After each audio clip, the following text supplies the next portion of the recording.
Hello बच्चों, welcome back. देखो, हमने पिछली क्लास में यहाँ तक पढ़ लिया था कोस्टल प्लेन्स। इसके आगे का जो टॉपिक है वो है आपका आइसलैंड। ठीक है। There are two main groups of island in India. ठीक है, जैसा कि आप सभी जानते हो कि हमारे इंडिया में एक तो अरेबियन सी में है और दूसरा जो है वो बे ऑफ बंगाल में है। तो फर्स्ट हम पढ़ेंगे Andaman and Nicobar island. This are in the Bay of Bengal. Andaman and Nicobar कहाँ पर है? बे ऑफ बंगाल में। दे कंप्राइज, यहाँ पर मैंने आधा और यहाँ आधा लिखा है। दे कंप्राइज अबाउट 550 और 572 आइलैंड। इट मीन्स ये है कि ये जो आइलैंड है इसका जो ग्रुप है वो टोटल कितना 550 या 572, ये जो है वो आपका 72 है। ठीक है, यानी किसी बुक में हमें 550 मिलता है और कहीं पर हमें 572 मिलता है। ठीक है। This are mountainous islands, some of them are volcanoes. ये जो आइलैंड है वो मोस्ट ऑफ किस से बना हुआ है या किस तरीके से घिरा हुआ है? माउंटेन से। माउंटेन यानी पर्वतों से। ठीक है। और उसमें कुछ ऐसे पर्वत है जहाँ पर क्या निकलते हैं? वॉल्केनोज। वॉल्केनोज मीन्स होते हैं ज्वालामुखी। The Barren Island here has an active volcanoes. और ये जो वॉल्केनोज है उसमें सबसे एक्टिव वॉल्केनो जो है वो कौन सा है? Barren Island. Next B Lakshadweep island. It is in the Arabian Sea. Lakshadweep island किस में है? अरेबियन सी में। It is located off the coast of Kerala. ठीक है। अब आपको पता है केरला की तरफ से थोड़ी सी दूर, या अगर हम देखें वेस्ट की तरफ, अरेबियन सी में क्या है? लक्षद्वीप आइलैंड है। It has a group of small coral island, है ना। ये किससे बना हुआ है? कोरल आइलैंड से बना हुआ है। नेक्स्ट है Minicoy is the largest island in the Lakshadweep group of island. अब इस लक्षद्वीप ग्रुप आइलैंड में सबसे बड़ा कौन सा दे रखा है यहाँ पे? मिनिकॉय आइलैंड।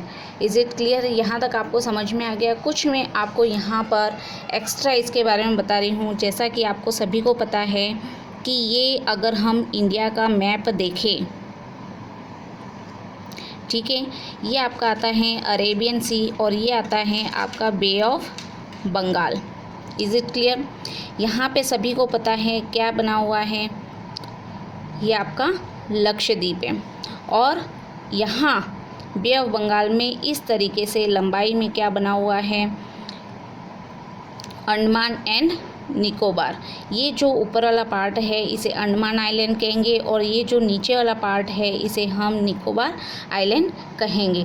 अब इसमें एक आपको एक्स्ट्रा बता रही हूँ। इस आइलैंड में सबसे साउथ में जो आइलैंड है वो कौन सा आइलैंड है? आपका मिनिकॉय आइलैंड। ये कौन सा है आपका?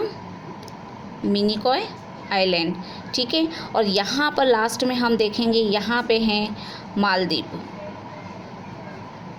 आइलैंड। ठीक है, यहाँ तक आपको समझ में आ गया? अब इसमें जो मैं आपको एक्स्ट्रा बताने जा रही हूँ वो ये है कि जिस तरीके से हम जानते हैं कि ये पाकिस्तान है, यहाँ पर इंडिया और पाकिस्तान के बीच की जो बाउंड्री है उसे हम किस नाम से जानते हैं? मैकमोहन के नाम से। ठीक है। उसी तरीके से हम अफ़गानिस्तान और इंडिया के अगर देखेंगे तो यहाँ पे डूरंड करके आती हैं।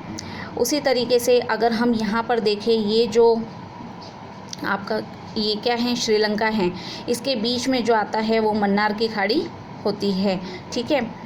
वैसे ही ये आपस में जोड़ने का काम कर रही है, बाउंड्री के नेम है। वैसे ही लक्षद्वीप और मिनिकॉय को अलग करने वाली या जोड़ने वाली जो चैनल है उसे हम कहते हैं 9 डिग्री चैनल।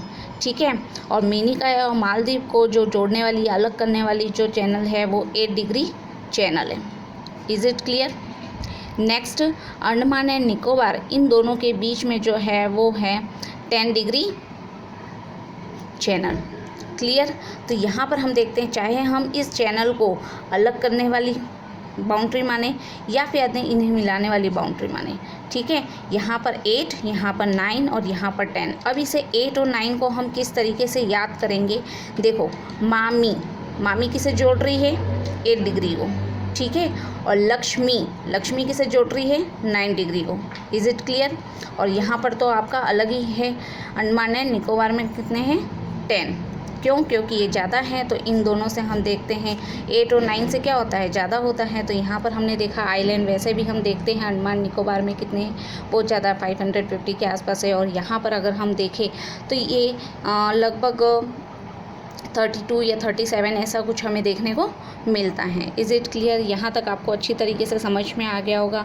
नेक्स्ट क्लास में जहाँ तक मैंने पढ़ाया है उससे रिलेटेड हो सकता है मैं आपको क्वेश्चन पुटअप करूँ, और एंड में मैं स्पेशली चिंतन व्यास को थैंक यू कहना चाहूँगी, क्योंकि उसने हर वीडियो में मुझे थैंक्स मैम लिख कर कमेंट किया है, जिससे मुझे लगता है कि वो सबसे ज़्यादा अगर उस क्लास में कोई एक्टिव बच्चा है तो वही है जो अच्छी तरीके से पढ़ाई कर रहा है और वीडियो को देख रहा है।